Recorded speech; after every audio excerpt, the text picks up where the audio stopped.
Welcome everybody to Forza Horizon 4, and today we're taking a look at the 2004 Vauxhall VX220 Turbo. Now this was produced between 2001 and 2005 with around 7,200 made, and it was produced in collaboration with Lotus, who needed a new Elise due to changes in European crash safety regulations, and they therefore collaborated with General Motors, who owns Opel and Vauxhall, to make a new Elise. And this VX220 is based on the Series 2 Elise chassis, and it's a cracking vehicle, to be honest. It's a rear-wheel drive mid-engine sports car that is incredibly lightweight due to the fact it features an aluminium chassis tub which only weighs 159 pounds. Its bodywork is made out of GRP, which is glass reinforced plastic, so extremely lightweight in that regard, and also quite easy to repair as well, because it is only plastic, it's not sheet metal or anything like that. And though there was initially only a 2.2 litre inline 4 engine available, which had 145 horsepower, they eventually brought out this turbo model, which had a lot more power from a smaller 2 litre inline 4 engine, producing 197 horsepower and 184 pound-feet of torque. So massive improvement in terms of horsepower over the standard 2.2 litre version. It's even got a little bit of a boot there, but yeah, this car isn't about practicality or even quality, to be honest, because the interior is very basic. You've got quite thin seats, you've only got wind down windows, you've got a radio that is, it looks like an aftermarket thing, and then you've only got like 3 knobs for the heater and everything like that. So very, very basic, but all of that basicness means that it's, like very lightweight, like I said, weighing in at only 2,050 pounds, which is slightly more than the 2.2 litre version, but the 52 extra horsepower and more torque certainly makes up for it. And really, really good handling car as well, as we will see when we get out there. So see you when we get there.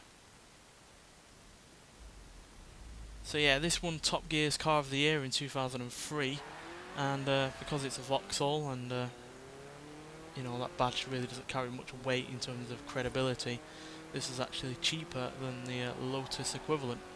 And because that Lotus only had a 1.8 litre naturally aspirated inline 4 engine, this was much more powerful and therefore actually quicker, despite the fact, again, it weighed a bit more than that Lotus. And really, really like this car. Quite frankly, I'm so glad it's back in the game alongside of the Insignia VXR, though unlike that Insignia, which isn't quite as competitive as other vehicles in its class, this can easily trounce other mid-engine rear-wheel drive cars that have the same kind of power as it, to be honest, because it weighs very little in the way of weight. It's got really cracking good handling. That rear-wheel drive mid-engine layout really does work in its favour. And acceleration wise it's really good as well. 0 to 60 in 5 seconds, 0 to 113 seconds, and it going to a top speed of 156 miles an hour. That's pretty good even by today's standards, to be honest, never mind back in 2004, and I can really see why Top Gear voted it for their Car of the Year, because it's a cheap, lightweight, quite powerful sports car that handles really well and is fun, which you can't really ask any more than that. Granted, it's not quite that practical.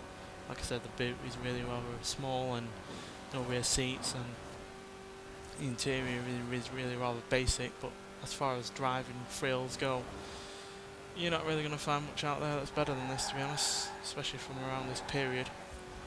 Certainly trounces the likes of the Toyota MR2, which actually weighed more than this. Not sure whether or not that had any more power, but yeah, this certainly trounced it in terms of weight. And you could even get a track version of this car as well, which had an extra 23 horsepower, had bigger brakes, better tyres, lower suspension, but that was only available in one colour, Calypso Red.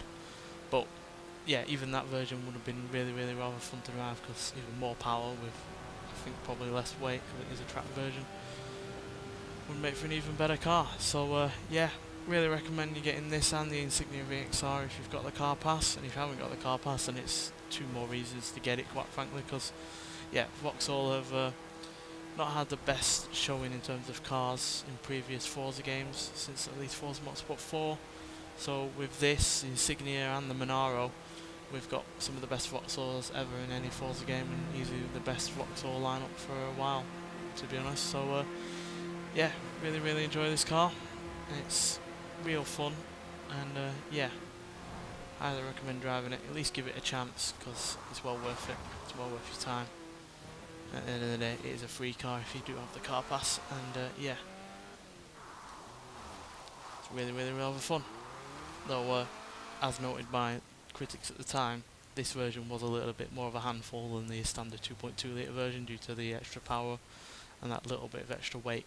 But if you've got the you know, the skills for it, you can get a really good race out of this, and yeah, easily beat the competition. Nonetheless, thanks for watching, and I'll see you in the next one. Bye.